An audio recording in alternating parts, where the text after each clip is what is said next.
घोषणा और दो किसान जनक जिन्हें हम कहते हैं, पूर्व प्रधानमंत्री चौधरी चरण सिंह और हरित क्रांति के जनक एमएस स्वामीनाथन। पूजा जी धन्यवाद।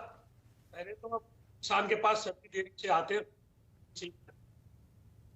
चौधरी चरण सिंह जी एक विभूति थी और किसानों के मसीहा थे, जो उनको भारत रत्न से सम्मानित किया है। भारतीय किसान लोक शक्ति भारत सरकार का तहे दिल से धन्यवाद प्रस्ताव पास करती है।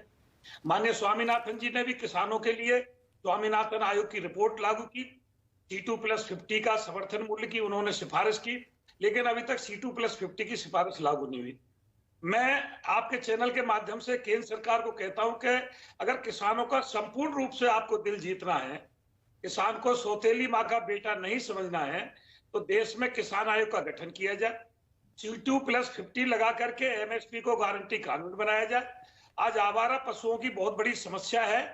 ASF की तर्ज, BSF की तर्ज पर ASF का गठन किया जाए, एग्रीकल्चर सिक्योरिटी फोर्स, कृषि सुरक्षा दल, ताकि जो किसान रात रात भर फसलों को जगाता है और फिर भी आवारा पशु खा जाते हैं।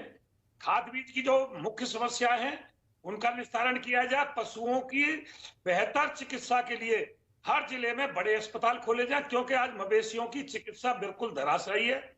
और गांव में भी जो सरकारी स्कूल और जिलों में सरकारी अस्पताल है, उनमें शिक्षा स्वास्थ्य का बहुत बुरा हाल है।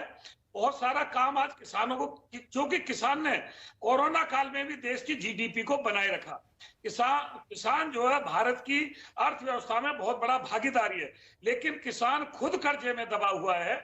एक जैसे मानसून सत्र होता है, लोकसभा में सारे सत्र होते हैं, एक किसान सत्र भी लोकसभा में चलाया जाए 4-5 दिन के लिए, जिसपे किसानों के लिए ही चर्चा हो।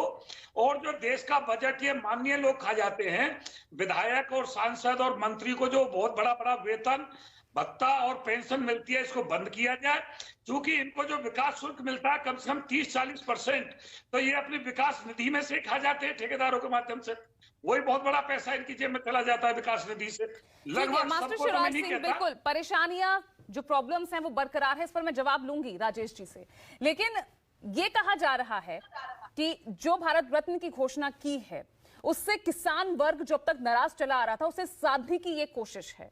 जयंत चौधरी को अपने पाले में लेना, वो भी उस किसान वर्ग और जाटलैंड को साधने की एक कोशिश है। कितना सही है? राजनीतिक बात है। भारतीय किसान लोक शक्ति संपूर्ण रूप से राजनीतिक संगठन है। जयंत जी क्या करेंगे, भाजपा क्या करेगी, वो उनके बीच का मामला है।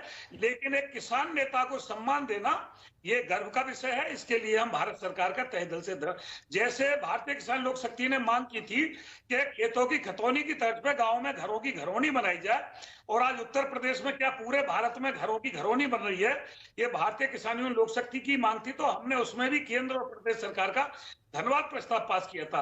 अगर सरकार अच्छा काम करती है तो हम धन्यवाद प्रस्ताव पास करते हैं। माननीय योगी जी ने भी कृषि बिल माफ किए हैं ट्यूबवेल के, वो धन्यवाद के पात्र हैं।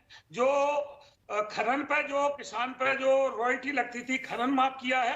हमारे मांगने पे मेरे गांव में एक ट्रामा सेंटर दिया है, 150 बेड का हॉस्पिटल और 2 डिग्री कॉलेज माननीय मुख्यमंत्री जी ने दिए। चौधरी चरण सिंह को भारत रत्न की मांग ये तो बहुत पुरानी है, लेकिन ठीक 2024 में चुनावी साल में, चुनाव से 2 महीने पहले ये भारत रत्न देना, इसकी घोषणा करना, आप इसे किस तरह से देखते हैं?